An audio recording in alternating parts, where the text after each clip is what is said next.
नमस्कार दोस्तों, हमारे YouTube चैनल स्टडी विद शक्ति में आपका हार्दिक स्वागत है। और हम देख रहे थे वर्णमाला, और हम पिछली क्लास में यानी अर्थात जो हमारी वर्णमाला की पहली क्लास हुई है उसमें देख चुके थे कि जो वर्णमाला है उसमें वर्णों की संख्या क्या होती है और वर्णमाला किसे कहते हैं। साथ साथ में हम देख चुके थे यानी स्वरों का वर्गीकरण, ठीक है।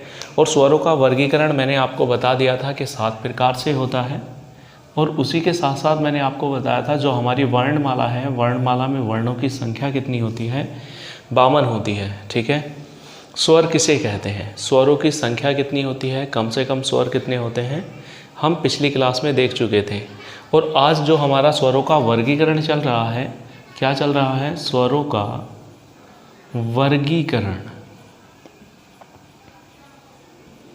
जो मैं आपको पिछली क्लास में बता चुका था कि जो हमारे स्वरों का वर्गीकरण है वो कितने प्रकार से होता है, 7 प्रकार से। और 7 प्रकार मैं आपको लिखा चुका था, जिसमें से नंबर 1 मैं पिछली क्लास में करा चुका हूँ, उच्चारण या मात्रा के आधार पर। और आज नंबर 2 हम देखेंगे। नंबर 2 था जीभ के प्रयोग के आधार पर, प्रयोग के आधार पर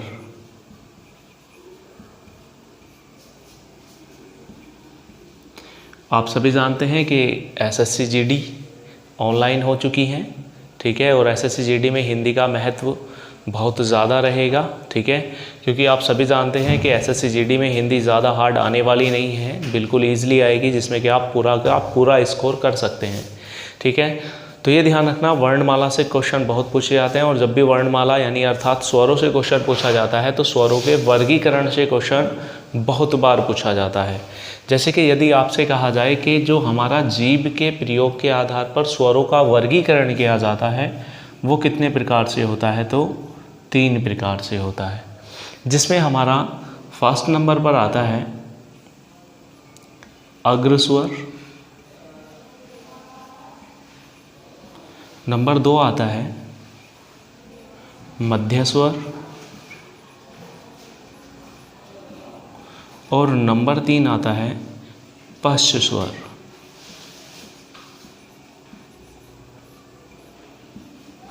यानी ये हमारा जो जीभ के प्रयोग के आधार पर है 3 प्रकार से है, यानी अग्र स्वर, मध्य स्वर, पश्च स्वर, ठीक है।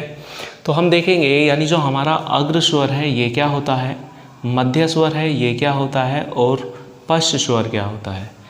मैंने अभी कहा कि जीभ के प्रयोग के आधार पर है तो हमारी जीभ काम करेगी, तो अग्र माने होता है अगला, और जीभ के प्रयोग के आधार पर है तो जीभ का अगला भाग काम करेगा। यानी अर्थात हम कह सकते हैं कि वे स्वर जिनके उच्चारण में जीभ का अगला भाग काम करता है उसे हम अग्र स्वर कहते हैं। और अग्र स्वर की संख्या पूछी जाए तो 4 होती है, और कौन से होते हैं, ई, बड़ी ई, ए और ऐ। यानी अर्थात कहने का मतलब है ई, ए, ऐ ये हमारे होते हैं अग्र स्वर, इसमें जीभ का अगला भाग काम करता है।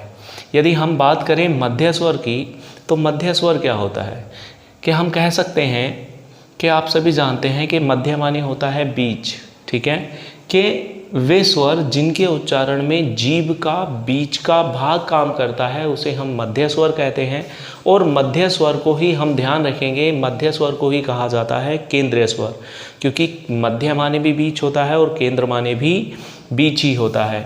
और ये आपका बहुत ही मोस्ट है, यूपी पुलिस दोनों यानी जो 42,000 और 49,000 वैकेंसियाँ थी दोनों में पूछा गया था कि मध्य स्वर क्या होता है, क्योंकि इसका एक ही एग्जाम्पल है ए, और ये होता है हमारा मध्य स्वर। क्या होता है ये होता है हमारा मध्य स्वर। आप ऐसा मान लीजिए, अपने आप को बिल्कुल साइलेंट कर लें कि जैसे कि थोड़ी देर के लिए है ही नहीं शरीर, और जब आप ए का उच्चारण करेंगे तो हमारे मसूड़ यानी जो दाढ़ है उसके पास से जीभ थोड़ी ऊपर उठेगी और वापस वहीं पर बैठ जाएगी, जिसे हम कहते हैं मध्य स्वर।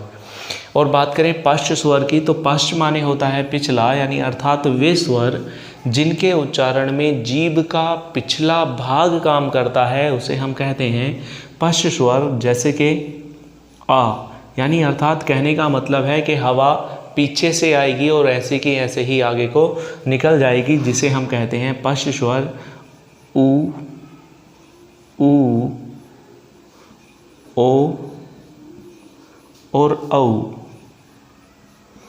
और मैंने एक स्वर और लिखाया था आपको ओ, जिसे हम कहते हैं, नाम भी मैंने आपको बताया था, इसे कहा जाता है आगत स्वर। क्या कहते हैं इसे? आगत स्वर कहते हैं। और ये भी बताया था ये हमारी वर्णमाला का नहीं है, अर्थात यूरोप से लिया गया है, इसलिए इसकी हम गिनती यानी अर्थात संख्या में निर्धारित या काउंटिंग नहीं करते। ठीक है, ये हमारे जीभ के प्रयोग के आधार पर थे। नंबर 3 देखेंगे, यानी जो हमारा नंबर 3 था स्वरों के वर्गीकरण में, मैंने आपको बताया था कि नंबर 3 है मुख द्वार। मुख द्वार खुलने के आधार पर, खुलने के आधार पर।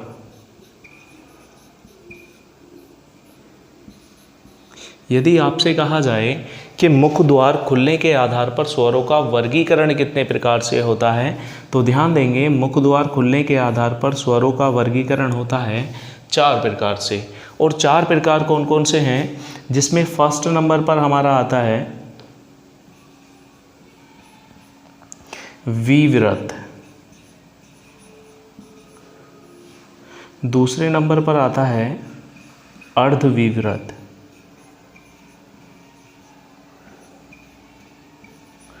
अर्धविव्रत। और बात करें हम तीसरे नंबर की, तो आता है संव्रत। और नंबर 4 पर आता है अर्धसंव्रत।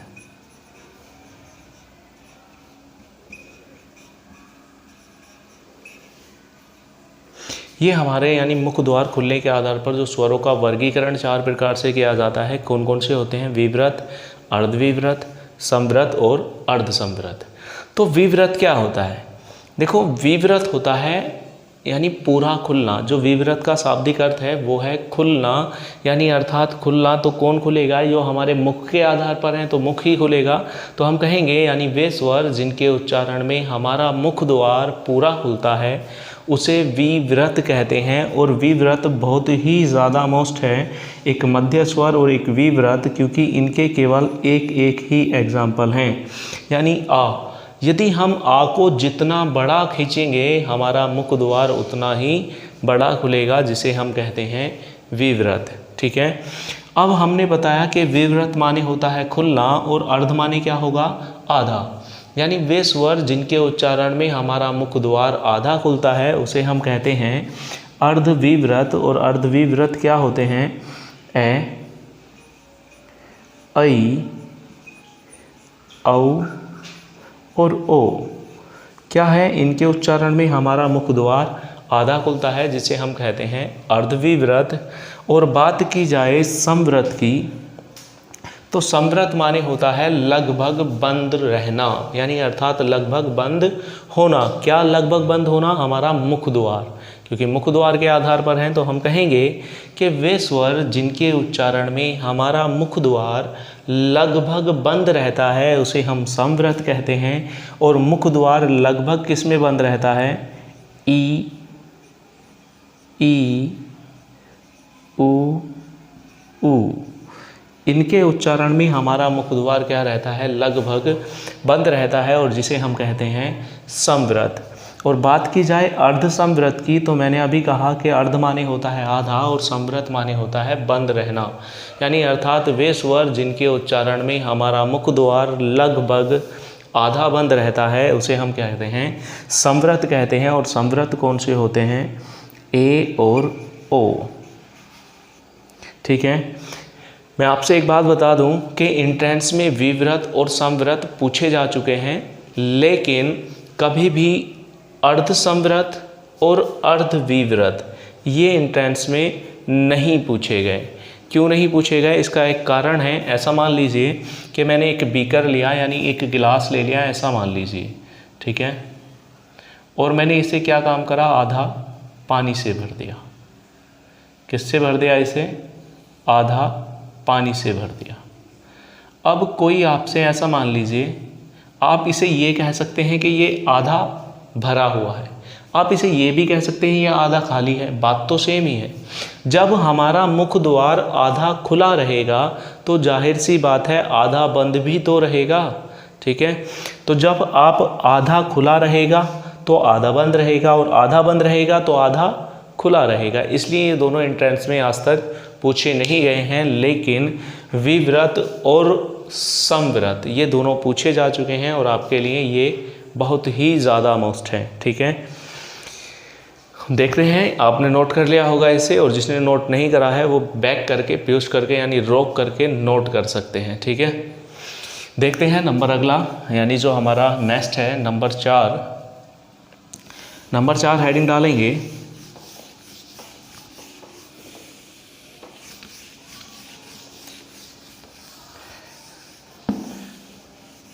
नंबर 4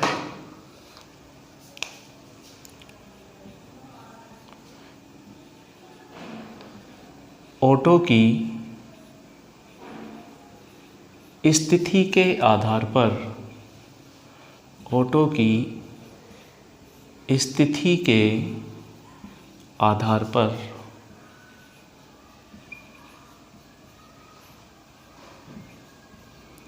यदि आपसे कहा जाए कि हमारे होठों के स्थिति के आधार पर, पहली बात तो हमारे होठ नहीं होते, ध्यान रखना, ओठ होते हैं, ठीक है।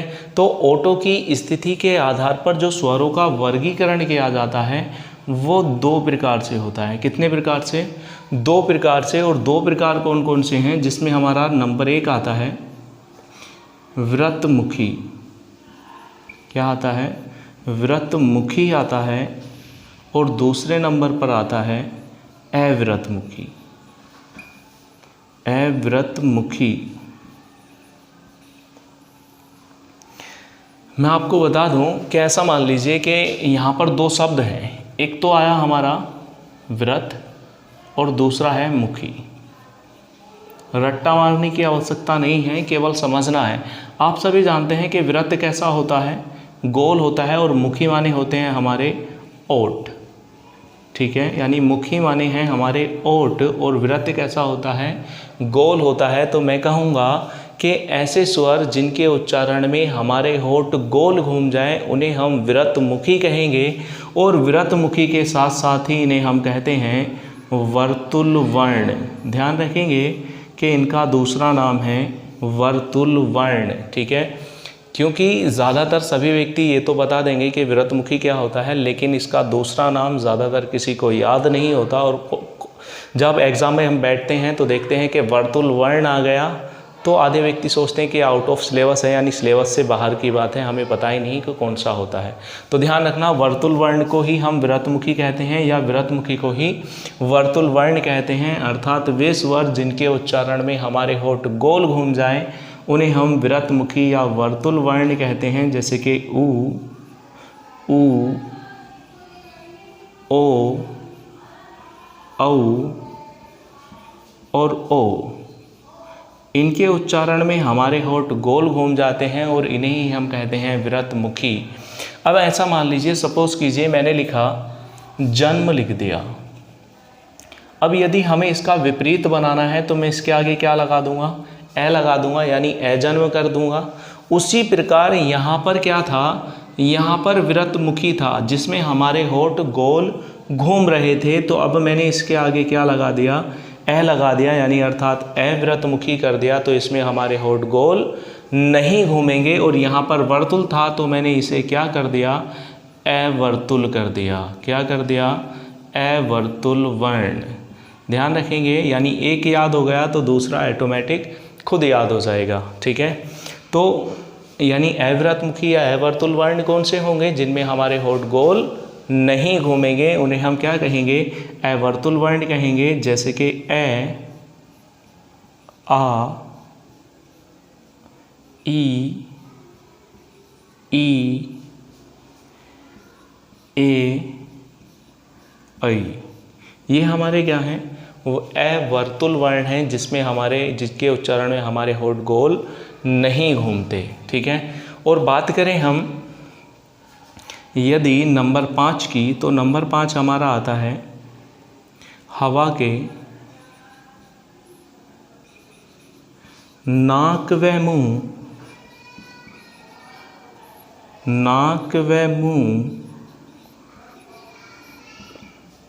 से निकलने के आधार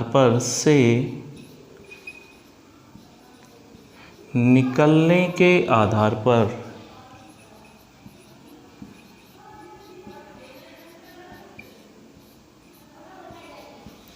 यदि आपसे पूछा जाए कि हवा के नाक व मुंह से निकलने के आधार पर स्वरों का वर्गीकरण कितने प्रकार से होता है, तो भी हमारा आंसर क्या रहेगा, 2 रहेगा। और 2 कौन कौन से होते हैं ये ध्यान रखना। यहाँ से क्वेश्चन कई बार पूछा जा चुका है, और क्वेश्चन क्या पूछा जा चुका है मैं आपको बताऊंगा कि फर्स्ट नंबर पर हमारा आता है अनुनासिक,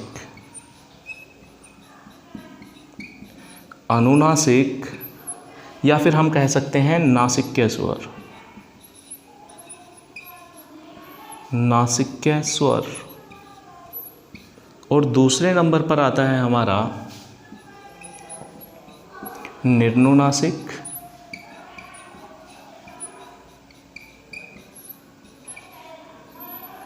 या फिर हम कह सकते हैं मौखिक स्वर।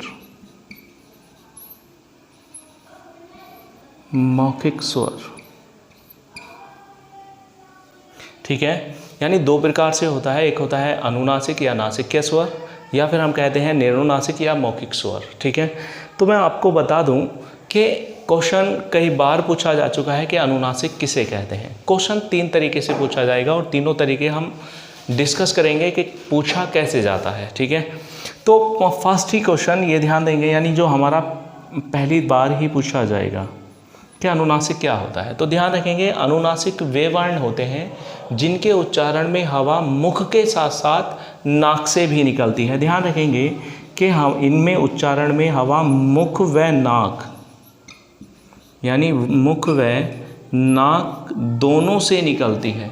ठीक है, अर्थात कौन से वर्ण होते हैं, तो ध्यान देंगे जो हमारा अनुस्वार होता है, विसर्ग होता है और चंद्र बिंदु होता है। ठीक है, या फिर हम कह सकते हैं वर्ग का 5वां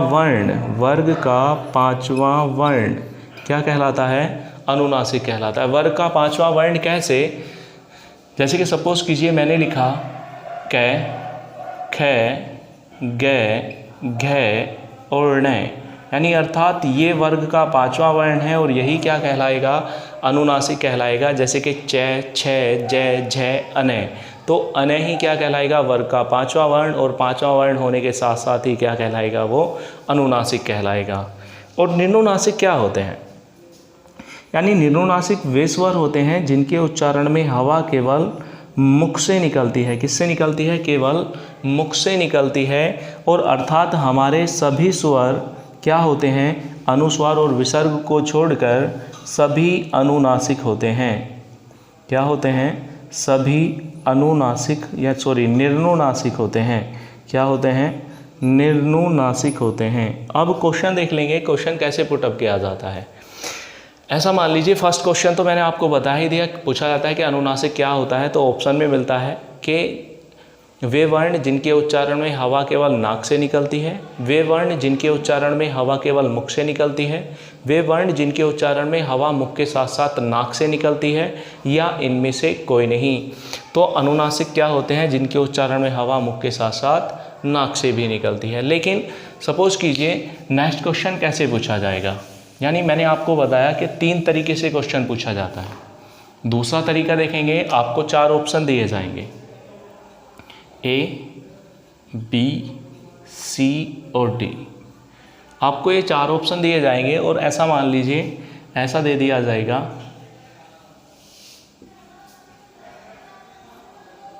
या फिर आपसे कह दिया जाएगा, और एक ऑप्शन और दे दिया जाएगा, ये आपसे कहा जाएगा कि निम्नलिखित में से अनुनासिक वर्ण कौन सा है। तो ध्यान देंगे, अनुनासिक मैंने आपको बताया जिसके ऊपर चंद्र बिंदु होगा वही क्या कहलाएगा, अनुनासिक कहलाएगा। क्या कहलाएगा, अनुनासिक कहलाएगा। ऐसा मान लीजिए यहाँ पर ए होता और यहाँ पर इसके ऊपर चंद्र बिंदु होता, तो कौन सा सही हो जाता, फिर डी सही हो जाता। ठीक है, ये ध्यान रखना। नेक्स्ट क्वेश्चन यानी अर्थात थोड़ा सा यदि टिपिकल पूछ ले यानी हार्ड पूछ ले तो आपको 4 ही ऑप्शन दिए जाएंगे और 4 ऑप्शन में दे दिया जाएगा, जैसे कि मैं आपसे कहूँ संधि, बी ऑप्शन आपको दे दिया जाएगा कार्य, सी ऑप्शन दे दिया जाएगा संविधान और डी ऑप्शन दे दिया जाएगा चमन, या ETC कुछ भी हो सकता है, ठीक है।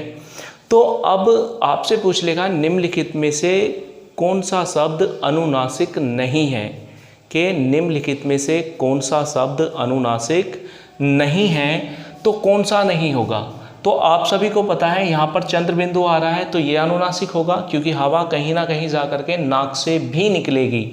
अब यहाँ पर अंकी बिंदी आ रही है और वर्ग का 5वां वर्ण यानी न भी आ रहा है, तो कहीं ना कहीं जा करके हवा नाक से भी निकलेगी, और आप जानते हैं मैं भी 5वां वर्ण होता है और न भी, तो कहीं ना कहीं जा करके हवा नाक से निकलेगी। लेकिन कार्य शब्द में कोई भी ऐसा नहीं आ रहा है कि जिसमें हवा मुख के साथ साथ नाक से भी निकले, तो हम इसे ही क्या कहेंगे, ये हमारा अनुनासिक नहीं होगा। और जब अनुनासिक नहीं होगा तो क्या कहलाएगा, ये कहलाएगा निर्नुनासिक कहलाएगा। क्या कहलाएगा, निर्नुनासिक कहलाएगा, ठीक है।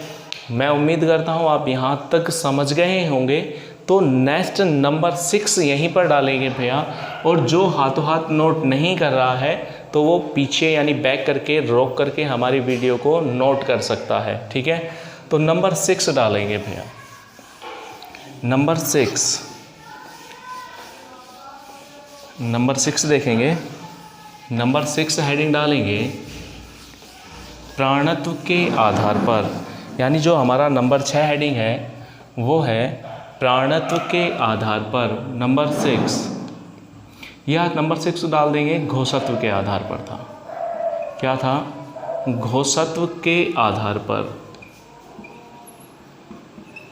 घोषत्व के आधार पर समझेंगे। यदि आपसे कहा जाए कि घोषत्व के आधार पर स्वरों का वर्गीकरण कितने प्रकार से होता है, तो 2 प्रकार से होता है। ये ध्यान रखना, ये हमारे लिए बहुत ही ज़्यादा मोस्ट है, ठीक है। ऐसा मान लीजिए कि ये आपका स्वरों में तो काम करेगा ही करेगा, लेकिन व्यंजनों में भी काम करेगा, ठीक है।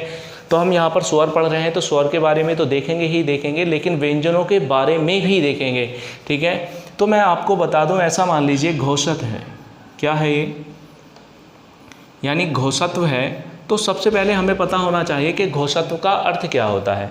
तो मैं आपको बता दूं, घोषत्व का अर्थ होता है कंपन होना। क्या होना, कंपन होना, यानी अर्थात हमारी तंत्रिकाओं में कंपन होना ही घोषत्व कहलाता है, ठीक है। ऐसा मान लीजिए कंपन कैसे, यानी जब हम किसी शब्द को बोलते हैं या किसी वर्ण को बोलते हैं तो हमारा शरीर कांपता है, यानी अर्थात हमारी तंत्रिकाएं कांपती हैं, ठीक है। यदि किसी को मतलब डेमो लेना है तो ऐसा मान लीजिए कोई बाइक पर बैठा हो और उसके पीछे कान लगा करके उससे कहना कि कुछ शब्द बोलो, तो आपको पता चल जाएगा कि हमारा जो स्पीकर है वो कितना भड़बड़ाता है, ठीक है। तो आपको बताना है, यानी अभी मैंने आपको बताया कि घोषत्व 2 प्रकार का होता है और घोषत्व का अर्थ होता है कंपन, जिसमें नंबर 1 आता है हमारा सघोष, जिसे हम कहते हैं घोष। दूसरे नंबर पर आता है अघोष। दूसरे नंबर पर क्या आता है, अघोष आता है, यानी फर्स्ट नंबर पर सघोष जिसे हम घोष कहते हैं और दूसरे नंबर पर आता है अघोष, ठीक है। तो घोष यानी क्या होता है, देखो यहाँ पर 2 शब्द हैं, एक तो है स और दूसरा है घोष। आप सभी जानते हैं कि स का जो अर्थ होता है वो होता है साथ, और घोष का अर्थ मैंने अभी बताया क्या होता है, कंपन। यानी वे वर्ण जो कंपन के साथ बोले जाते हैं उन्हें हम सघोष या फिर घोष कहते हैं। और आप सभी जानते हैं यहाँ पर ये भी 2 शब्दों से मिलकर बना है, एक है ए और दूसरा है घोष। और हम जानते हैं कि ए का मतलब यानी अर्थात नहीं से होता है और घोष का अर्थ है कंपन, यानी वे वर्ण जो कंपन के साथ नहीं बोले जाते उन्हें हम क्या कहते हैं, अघोष, अघोष कहते हैं। अब कंपन कहाँ होगी, देखो यहाँ पर जो हमारा गला है, ठीक है, ये यहाँ पर सबसे पतली खाल मानी जाती है। जब आप यहाँ पर हाथ लगाएंगे और किसी वर्ण को भी बोलेंगे तो आपको पता चल जाएगा कि कंपन हो रही है या नहीं हो रही। ऐसा मान लीजिए जैसे कि मैंने आपसे कहा, एक तो मैंने लिख दिया कै और दूसरा लिख दिया गै। जब आप कै में बोलेंगे तो कंपन नहीं होगी, लेकिन जब आप गै बोलेंगे यहाँ पर हाथ लगा करके तो आपको पता चल जाएगा कि कंपन हो रही है या नहीं हो रही। तो जो कंपन हो रही है वो गै है, तो गै को क्या लिख दूँ मैं, गै लिख दूँ, यानी अर्थात सघोष लिख दूँ, और कै को क्या लिख दूँ, अघोष लिख दूँ। ठीक है। और जैसे कि सपोज़ कीजिए मैंने लिखा चै और तीसरा लिख दिया झै, तो कंपनी किस में हो रही है, झै में हो रही है, तो झै को क्या लिख दूँ मैं, सघोष लिख दूँ, और चै को क्या लिख दूँ, अघोष लिख दूँ। ठीक है। लेकिन एक बात और ध्यान रखना है, जो हमारे घोषत्व के आधार पर सभी स्वर होते हैं वो सघोष होते हैं। यानी जब हम स्वर पढ़ रहे हैं तो स्वर पर मेनली ध्यान देंगे कि घोषत्व के आधार पर सभी स्वर क्या होते हैं, सघोष होते हैं। और ध्यान देंगे जो हमारा वर्ग होगा, वर्ग का जो तीसरा, चौथा और पांचवा वर्ण होगा वो क्या कहलाएगा, वो कहलाएगा सघोष, और वर्ग का पहला और दूसरा वर्ण ही कहलाएगा अघोष। तो आप समझ गए होंगे कि सघोष और अघोष क्या होता है, यानी अर्थात घोषत्व क्या होता है। ठीक है। नेक्स्ट लास्ट प्रकार है हमारा, और हेडिंग डालेंगे कि प्राणत्व के आधार पर। ठीक है। बहुत ही मस्त है प्राणत्व और घोषत्व, क्योंकि ये आपका पीछा नहीं छोड़ने वाले केवल स्वरों में, यानी अर्थात ये व्यंजनों में भी हमारा पीछा नहीं छोड़ेंगे। जब तक हम पढ़ेंगे अल्प प्राण और महाप्राण, अघोष और सघोष, ये हमारा पीछा वर्णमाला में नहीं छोड़ेंगे। लास्ट है हमारा नंबर 7 के प्राणत्व के आधार पर। नंबर 7 कौन सा है, प्राणत्व के आधार पर। यदि हम बात करें प्राणत्व के आधार पर, तो प्राणत्व के आधार पर भी स्वरों का वर्गीकरण 2 प्रकार से होता है। यानी अर्थात पहले हम जान लेते हैं कि प्राणत्व है क्या। कि देखो, यदि हम प्राणत्व की बात करें तो प्राणत्व का शाब्दिक अर्थ वायु यानी हवा से होता है। ठीक है। कि जो हमारा प्राणत्व है वो कितने प्रकार का है, 2 प्रकार का, जिसमें फर्स्ट नंबर पर आता है हमारा अल्प प्राण, फर्स्ट नंबर पर आता है अल्प प्राण, और सेकंड यानी नंबर 2 पर आता है महाप्राण। यदि मैंने अभी कहा कि प्राणत्व का अर्थ वायु है और प्राणत्व 2 प्रकार का है, एक अल्प प्राण और दूसरा महाप्राण, तो आप देखेंगे कि अल्प प्राण 2 शब्दों से मिलकर बना है, एक तो है अल्प और दूसरा है प्राण। ठीक है। अल्प माने क्या होता है, कम होता है, और प्राण माने क्या होता है, वायु यानी हवा। अल्प माने होता है कम और प्राण माने होता है वायु यानी हवा। तो हम कह सकते हैं कि वे वर्ण या जिनके उच्चारण में हवा कम मात्रा में निकलती है उन्हें हम क्या कहते हैं, अल्प प्राण कहते हैं। और यहाँ पर 2 शब्द हैं, एक तो है महा और दूसरा है प्राण। यानी अर्थात महा का मतलब होता है अधिक और प्राण का मतलब होता है वायु। यानी अर्थात वे वर्ण जिनके उच्चारण में हवा अधिक मात्रा में निकलती है उसे हम क्या कहते हैं, महाप्राण कहते हैं। जिनमें कम निकले उन्हें अल्प, और जिनमें ज़्यादा निकले उन्हें महाप्राण। जैसे कि सपोज़ कीजिए मैंने लिखा कै और दूसरा लिख दिया खै, तो आप मुंह पे आगे हाथ लगा करके देख सकते हैं कै खै। तो हवा किस में ज़्यादा निकल रही है, खै में निकल रही है। तो खै को क्या लिख दूँ मैं, महाप्राण लिख दूँ, और कै को क्या लिख दूँ, अल्प प्राण लिख दूँगा। ठीक है। यदि जैसे कि सपोज़ कीजिए मैंने लिखा, एक लिख दिया टै और दूसरा लिख दिया ठै, हवा किस में ज़्यादा निकल रही है, ठै में, तो ठै क्या होगा, महाप्राण, और टै क्या होगा, अल्प प्राण। यदि हम बात करें तो वर्ग का पहला, तीसरा और पांचवा वर्ण अल्प प्राण कहलाता है, और दूसरा और चौथा महाप्राण कहलाता है। और प्राणत्व के आधार पर सभी स्वर क्या होते हैं, अल्प प्राण होते हैं। ठीक है। ये बात आपको समझ में आ गई होगी। यानी अर्थात जो हमारा स्वरों का वर्गीकरण था वो कंप्लीट हो चुका था, यानी कंप्लीट हो गया है। ठीक है। और हम मिलते हैं नेक्स्ट क्लास में, वहाँ पर देखेंगे जो हमारे सजातीय स्वर होते हैं वो क्या होते हैं, विजातीय स्वर क्या होते हैं। संधि स्वर क्या होते हैं और अर्थात संयुक्त स्वर किसे कहते हैं। ठीक है, नेक्स्ट क्लास में देखेंगे स्वरों का अगला ही भाग क्या होगा। ठीक है, मिलते हैं नेक्स्ट वीडियो में। जय हिंद, जय भारत।